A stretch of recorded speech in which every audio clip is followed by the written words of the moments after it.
الحمدللہ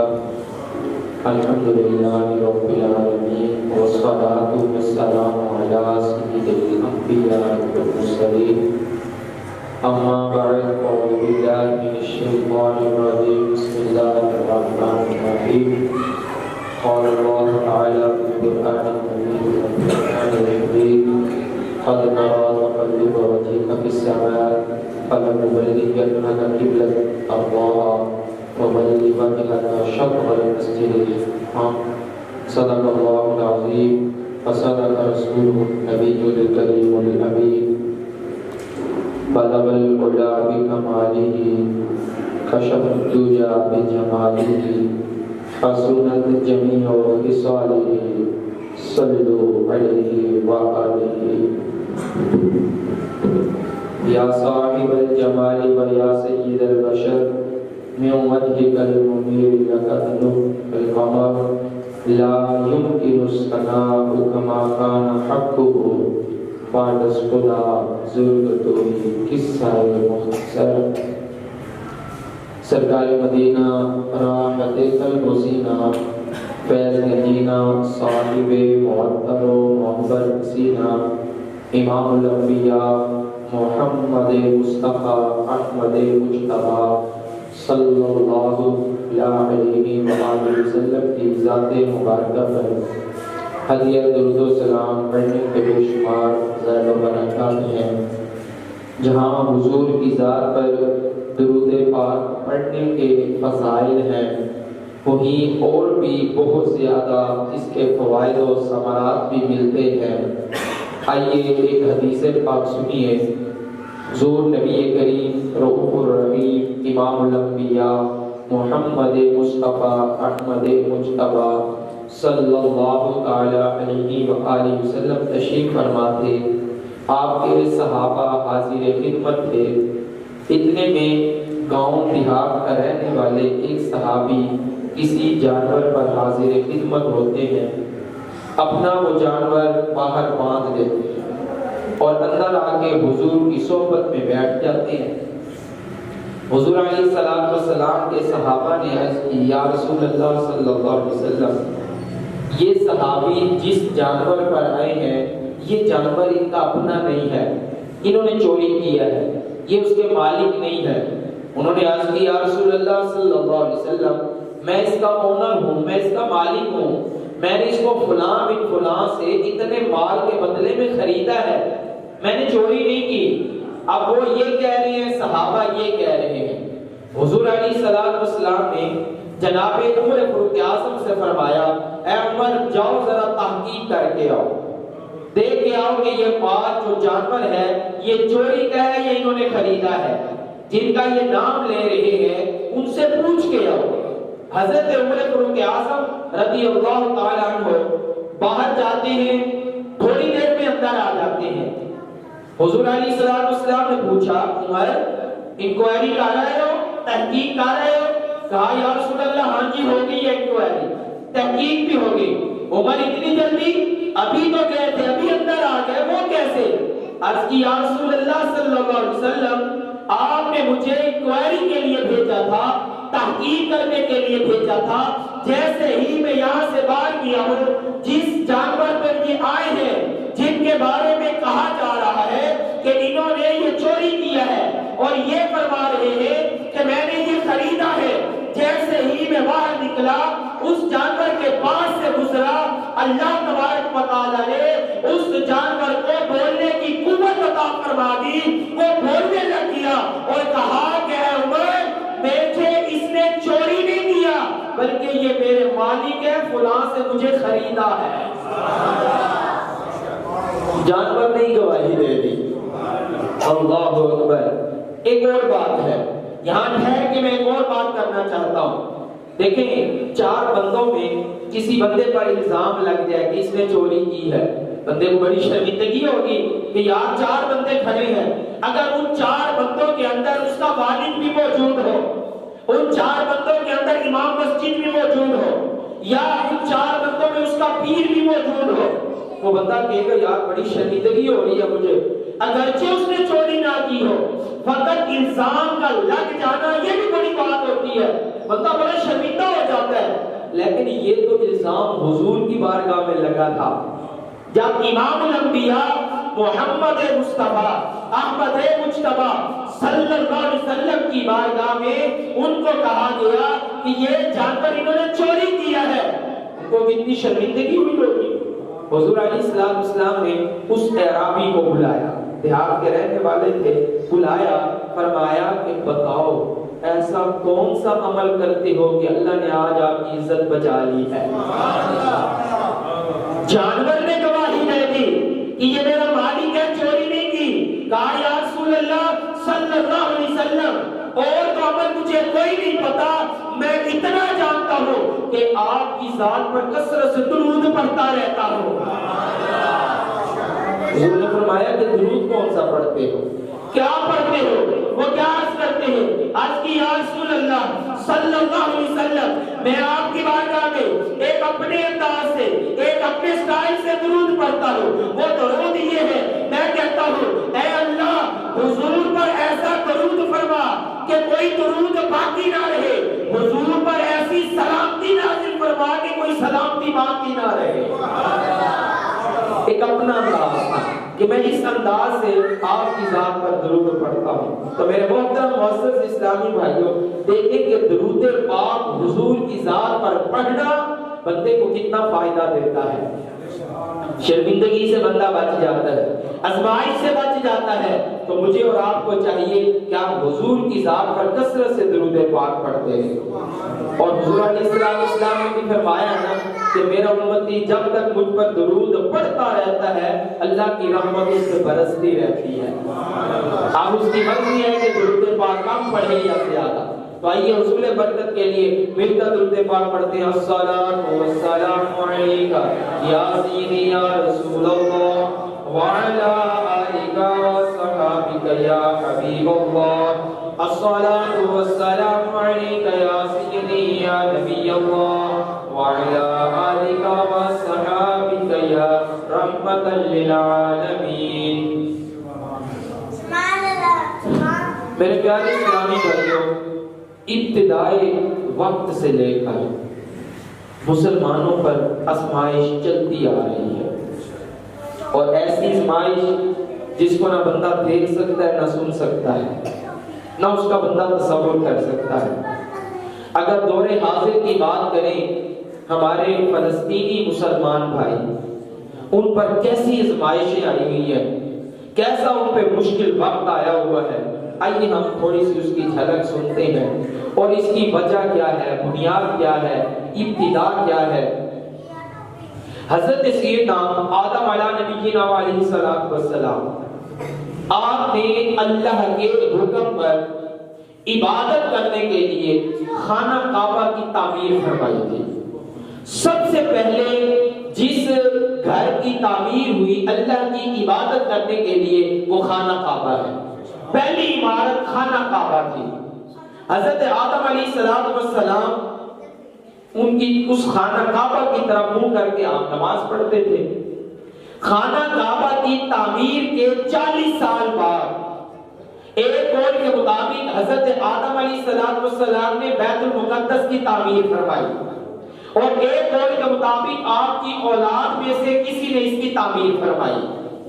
خانہ کعبہ کی تعمیر ہو گئی، پھر بیت المقدس کی تعمیر ہو گئی، پھر وقت چلتا رہا. عرصہ دراز کے بعد اس کی تعمیر پھر سے سٹارٹ کی حضرت سیدنا داؤد علیہ نبینا علیہ السلام. آپ تعمیر کر رہے تھے، ابھی تعمیر کمپلیٹ نہیں ہوئی تھی، آپ کا وصال ہو گیا، آپ اس دنیا فانی سے چلے گئے.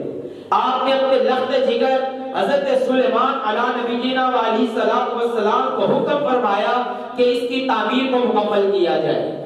حضرت سلیمان علیہ نبینا علیہ السلام آپ وہ پیغمبر ہیں کہ آپ کے تابع صرف انسان نہیں تھے، صرف حیوانات نہیں تھے، بلکہ آپ کے تابع جنات بھی تھے، ہوا بھی تھی، پانی بھی تھا، ہر مخلوق آپ کے تابع تھی. حضرت سلیمان علیہ نبینا علیہ السلام بیت المقدس کی تعمیر ہو رہی ہے، مسجد اقصی کی تعمیر ہو رہی ہے. پہلے یہ سمجھیں کہ بیت المقدس کیا ہے اور مسجد اقصی کیا ہے۔ بیت المقدس یہ ایک حدود کا نام ہے، اور مسجد اقصی اس حدود کے اندر ایک مسجد ہے، اس کا نام ہے مسجد اقصی۔ جس طرح آسان لفظوں میں سمجھے اس کو، جیسا کہ حرم کعبہ ہے، ایک حرم ہے وہ حدود ہے، اور اس کے اندر خانہ کعبہ ہے، مسجد حرام ہے، خانہ کعبہ کی طرف منہ کر کے ہم نماز پڑھتے ہیں۔ اسی طرح بیت المقدس یہ ایک حدود ہے، اس کے اندر دو مسجدیں ہیں، ایک مسجد ہے جس کا نام مسجد اقصی ہے، اور ایک دوسری مسجد ہے اس کا نام میرے ذہن سے نکل گیا۔ یہ دو مسجدیں ہیں جو بیت المقدس کے اندر ہیں۔ اب اس کے اندر تعمیر ہو رہی تھی، سنیے گا بڑی مزے کی بات ہے۔ حضرت سلیمان علیہ نبینا علیہ السلام تعمیر کروا رہے تھے جنات سے۔ جنات مسجد اقصی کی تعمیر کر رہے تھے، اور اتنے میں آپ کی موت کا وقت آ گیا۔ حضرت سلیمان علیہ السلام اگر یہ چھوڑ کے اس دنیا سے جاتے ہیں تو جنات نے بھاگ جانا تھا۔ آپ کے ڈر سے وہ مسجد اقصی کی تعمیر کر رہے تھے، لیکن اللہ کا جو حکم ہے وہ بھی عدل ہے، نہ ایک لمحہ آگے ہو سکتا ہے نہ پیچھے ہو سکتا ہے۔ تو پھر کیا ہوا؟ حضرت سلیمان علیہ نبینا علیہ السلام کے پاس ایک لاٹھی تھی، ایک عصا تھا، ایک ڈنڈا تھا۔ آپ نے اس کے اوپر اپنا سر مبارک رکھا، جنات کو دیکھ رہے تھے، وہ مسجد اقصی کی تعمیر کر رہے تھے۔ حضرت سلیمان علیہ السلام کی روح مبارک قبض ہو جاتی ہے، آپ اسی طرح بدستور اس کا سہارا لے کے کھڑے رہے۔ ایک دن نہیں، 2 دن نہیں، 4 دن نہیں، 1 مہینہ نہیں، 4 مہینے نہیں، بلکہ پورا کا پورا 1 سال گزر گیا۔ آپ کی روح قبض ہو گئی، آپ اس لاٹھی کے سہارے کھڑے رہے، اور جنات آپ کے ڈر اور آپ کے خوف سے مسجد اقصی کی تعمیر کرتے رہے۔ جب 1 سال گزر گیا، اتنے میں دیمک نے اس لکڑی کو، اس عصا کو چاٹنا شروع کر دیا۔ جب اس کے اندر کمزوری آئی، جب وہ لکڑی ٹوٹتی ہے، تو حضرت سلیمان علیہ السلام زمین پر تشریف لے آتے ہیں، اتنے میں مسجد اقصی کی تعمیر بھی پوری ہو جاتی ہے۔ یہ مسجد اقصی کی تعمیر ہو گئی۔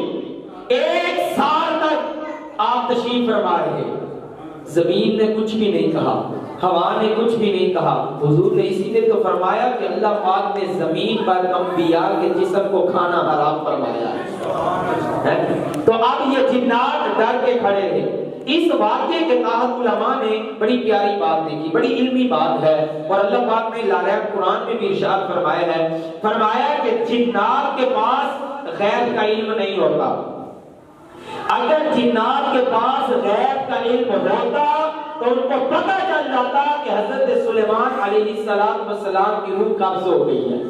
وہ آپ سے ڈر کے مسجد اقصی کی تعمیر نہ کرتے رہتے بلکہ چھوڑ کے چلے جاتے۔ تو جنات کے پاس علم غیب نہیں ہے۔ مسجد اقصی تعمیر ہو گئی۔ یہ جو بیت المقدس ہے یہ فلسطین کا ایک حصہ تھا۔ فلسطین بہت بڑا ملک تھا، مسلمان وہاں پہ آباد تھے، ان کا قبضہ تھا، ان کی حکومت تھی۔ ایک کرسچن تھا جس کا نام تھا ہٹلر، اس کا نام تھا ہٹلر۔ اس نے یہودیوں کو ایک ایک بندے کو پکڑ پکڑ کے اس نے اس کو قتل کیا، خود کروایا۔ یہاں تک کہ 90% جو یہودی تھے وہ قتل ہو گئے تھے، 10% یہودی بچے، انہوں نے وہاں سے بھاگے وہ، اور یہ فلسطین کی طرف، پانی کی طرف سے کوئی کدھر سے کوئی کدھر سے، وہاں سے اپنی جانوں کو بچاتے ہوئے فلسطین میں آئے اور کہا کہ ہمیں پناہ دے دیں، مگر نہ ہٹلر نے ہمیں بھی قتل کر دینا ہے۔ اب وہ جو ہٹلر تھا اس نے یہ ایک پیغام دیا تھا کہ لوگوں، میں نے 90% یہودیوں کو قتل کروا دیا ہے، یہ 10% میں چاہتا ان کو بھی قتل کروا سکتا تھا، لیکن میں نے اس کو قتل اس لیے نہیں کروایا کہ رہتی دنیا تک ان کی نسلیں آتی رہیں گی اور یہ بتاتے رہیں گے کہ یہودیت کی 90% لوگوں کو جو قتل کرنے والا تھا وہ ہٹلر تھا۔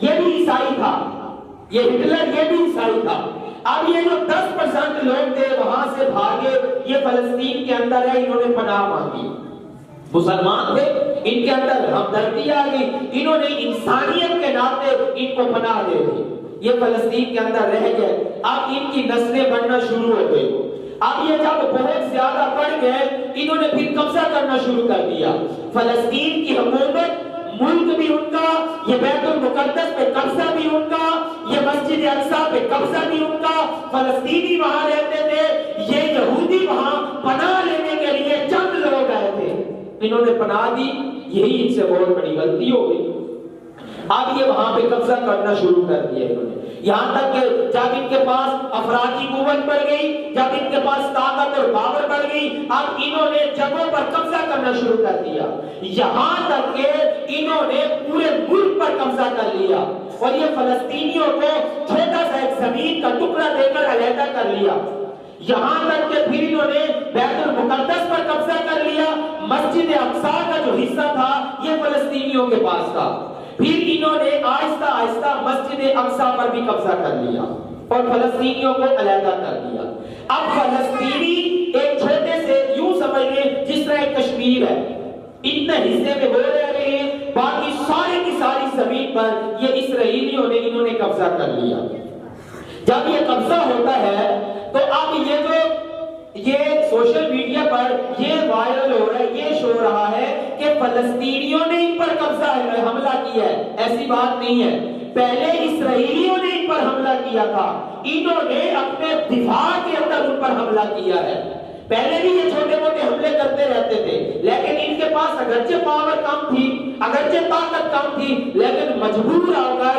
انہوں نے اپنے دفاع کے اندر آ کے اسرائیل پر انہوں نے حملہ کیا، اب جب حملہ ہوا ان کے پاس طاقت زیادہ، ان کے پاس پاور زیادہ، یہ آئے دن بیسیوں سینکڑوں فلسطینی اس دنیا فانی سے جا رہے ہیں، اب یہاں یہ افسوس کا بات اتنی ہے، میں نے سٹارٹ میں بات کی تھی کہ مسلمانوں پر ایسا مشکل وقت آیا کہ بندہ نہ اس کو دیکھ سکتا ہے نہ سن سکتا ہے، کہ آپ ویڈیوز آپ لوگ دیکھ رہے ہوں گے، سوشل میڈیا کا دور ہے، چھوٹے چھوٹے بچوں کے ٹکڑے ہو رہے ہیں، ماں نے اپنے بچوں کے ٹکڑوں کو اٹھایا ہوا ہے، باپ نے اٹھایا ہوا ہے، بہنیں رو رہی ہیں، ارے گھر کے بڑے افراد اپنے بچوں کو اس موت کے اندر تڑپتے ہوئے دیکھ رہے ہیں، لیکن کیا کر سکے، وہ کچھ کر نہیں سکتے، ان کے پاس جتنی طاقت ہے وہ اپنی جانوں کو پیش کر رہے ہیں، حماس جو وہاں کا چیف آرمی چیف ہے یا وہاں کی ایک تحریک ہے، اس کا جو اونر ہے،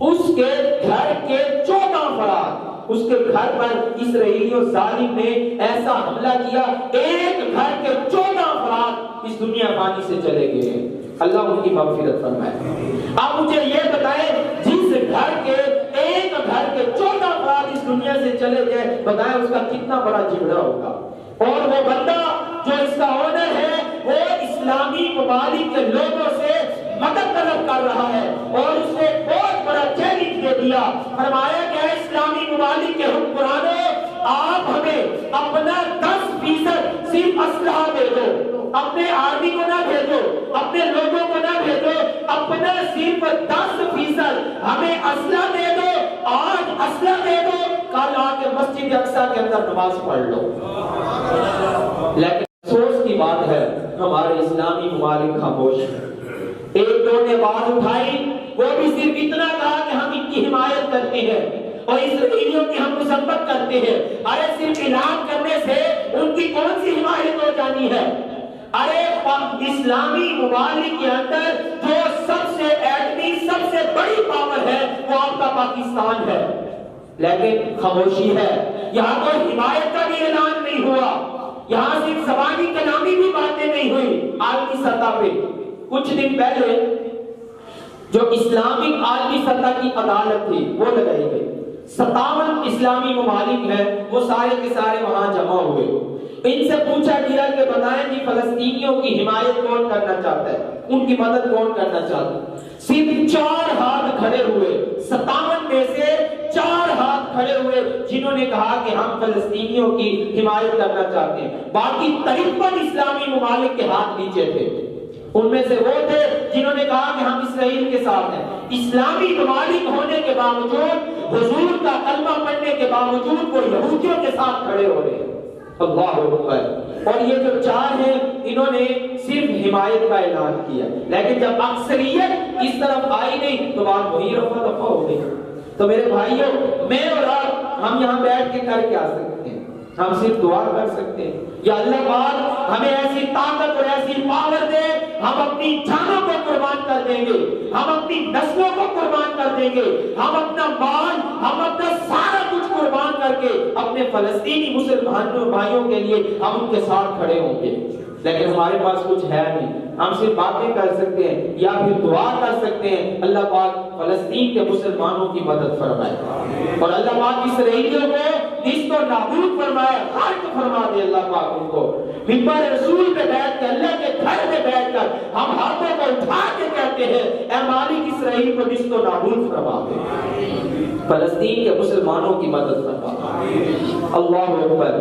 بات چل رہی تھی، یہ چند ایک خاکہ میں نے آپ کے سامنے رکھا کہ تاریخ تو بہت بڑی ہے، میں نے خلاصہ ایک مختصر آپ کے سامنے رکھا کہ معاملہ آیا کہاں سے، یہ اسرائیل ہے کیا، ان کی اثر کیا، ان کی پیداوار کیا ہے، اور یہ فلسطین کے اندر آئے کیسے، پناہ لے کر آئے تھے اور آج فلسطینیوں پر یہ قبضہ کر کے بیٹھ گئے ہیں.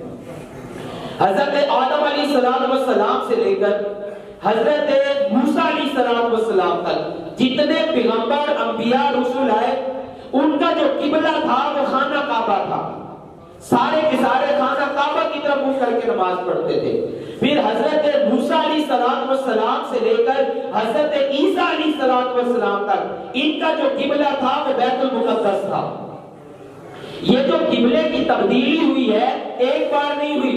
عوام کے اندر یہی معروف ہے نا کہ ایک بار قبلہ اول وہ ہے، لیکن اصل حقیقت کے اعتبار سے دیکھا جائے تو قبلہ اول خانہ کعبہ ہی ہے، کیونکہ پہلے وہ تھا پھر بیت المقدس بنا. اب بیت المقدس کو قبلہ اول کیوں کہا جاتا ہے؟ اس کی کیا وجہ ہے؟ کیونکہ حضرت موسیٰ علیہ السلام کے زمانے اقدس سے لے کر حضرت عیسیٰ علیہ السلام تک بے شمار انبیاء کرام رسول تشریف لائے. تمام کا تمام جو قبلہ تھا وہ بیت المقدس تھا. ایک عرصہ دراز تک کئی سو صدیاں جو مسلمانوں کا، کلمہ پڑھنے والوں کا جو قبلہ رہا ہے وہ بیت المقدس رہا ہے. پھر حضور علیہ السلام کی جلوہ گری ہوئی. حضور علیہ السلام نے مکہ المکرمہ سے مدینہ المنورہ کی طرف ہجرت فرمائی. ایک روایت کے مطابق 16 مہینے مسلمانوں نے بیت المقدس کی طرف منہ کر کے نماز پڑھی، اور ایک قول کے مطابق 17 مہینے مسلمانوں نے بیت المقدس جو قبلہ اول ہے اس کی طرف منہ کر کے نماز پڑھی. لیکن جیسے ہی 16 یا 17 مہینے گزرے، حضور علیہ السلام اپنے غلاموں کو نماز ظہر، مسجد کا نام بنو سلمہ، مہینہ رجب المرجب کا 15 رجب المرجب، مسجد کا نام بنو سلمہ، نماز ظہر فرما رہے تھے. آپ نماز پڑھا رہے ہیں، آپ کے صحابہ پیچھے آپ کی اقتدا میں نماز ادا کر رہے تھے. حضور علیہ السلام کے دل میں خیال آیا، کیونکہ یہ جو یہودی تھے یہ غرور اور تکبر کے ساتھ مسلمانوں کو یہ طعنہ دیا کرتے تھے، آپ ویسے ہم سے اختلاف کرتے ہیں، ویسے ہمارے قائد کو نہیں مانتے، لیکن منہ ہمارے قبلہ کی طرف کر کے نماز پڑھتے ہیں. وہ سمجھتے تھے یہ قبلہ اول ہمارا ہے، لیکن ان کی تو کچھ اصل ہی نہیں تھی. اس سے پہلے تو فلسطینیوں کے پاس تھا، لیکن پھر بھی وہ یہ طعنہ دیتے تھے کہ آپ ہم سے اختلاف تو رکھتے ہیں لیکن قبلہ آپ کا ہمارا ہی ہے، ہمارے قبلے کی طرف منہ کر کے نماز پڑھتے ہیں. حضور علیہ السلام کو یہ بات ناپسند ہوئی. نماز ظہر ادا فرما رہے تھے، آپ نے نماز کے دوران ہی اللہ کی طرف منہ اٹھایا اور اللہ کی بارگاہ میں اپنا اظہار خواہش پیش کیا. اے مالک، تیرا محبوب چاہتا ہے کہ مسلمانوں کا قبلہ بیت المقدس سے پھیر کر خانہ کعبہ کی طرف کیا جائے. حضور علیہ السلام کا وقتها کا چہرہ آسمان کی طرف اٹھنا تھا تو اللہ پاک نے وحی کا نزول فرمایا قد نرا تقلب وجهك في السماء.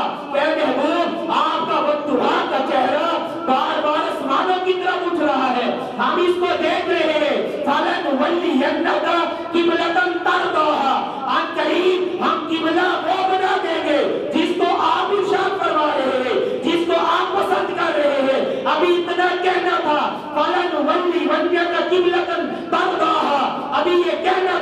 تو اللہ پاک کی طرف سے وحی کا نزول ہو گیا، فرمایا کہ مصطفیٰ اپنا منہ اسی طرف پھیر لیجئے جس کو آپ پسند کر رہے ہیں۔ بیت المقدس کی طرف نماز پڑھا رہے ہیں، 2 رکعت ہوئی تھی، ابھی مکمل نماز بھی نہ ہوئی تھی، رب کی طرف سے حکم آ گیا، اے مصطفیٰ اپنا قبلہ خانہ کعبہ کو بنا دیجئے، اپنا چہرہ مبارک خانہ کعبہ کی طرف پھیر لیجئے۔ تو اللہ کی بارگاہ میں مصطفیٰ علیہ السلام عرض کرتے ہیں، اے مالک کے کریم ابھی نماز تو مکمل نہیں ہوئی، 2 رکعتیں پڑھی ہیں، 2 رکعتیں باقی رہتی ہیں۔ تو اللہ پاک نے گویا کہ فرمایا، اے مصطفیٰ نماز مکمل بعد میں ہوگی، پہلے میرے مصطفیٰ کی خواہش پوری ہوگی۔ 2 رکعتیں پڑھی تھی، ابھی 2 رکعتیں بیت المقدس کی طرف ظہر کی نماز ہے، اور بقیہ جو 2 رکعتیں تھی وہ خانہ کعبہ کی طرف کر کے نماز پوری مکمل فرمائی۔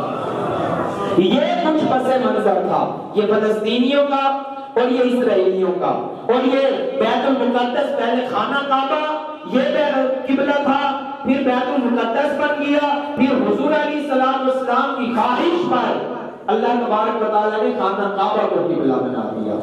اللہ پاک سے دعا ہے کہ اللہ پاک فلسطین کے مسلمانوں کی خیر فرمائے، ان کی غیر سے مدد فرمائے، اسرائیلیوں کو اللہ پاک اس کو نابود فرمائے، آمین بجاہ النبی الامین صلی اللہ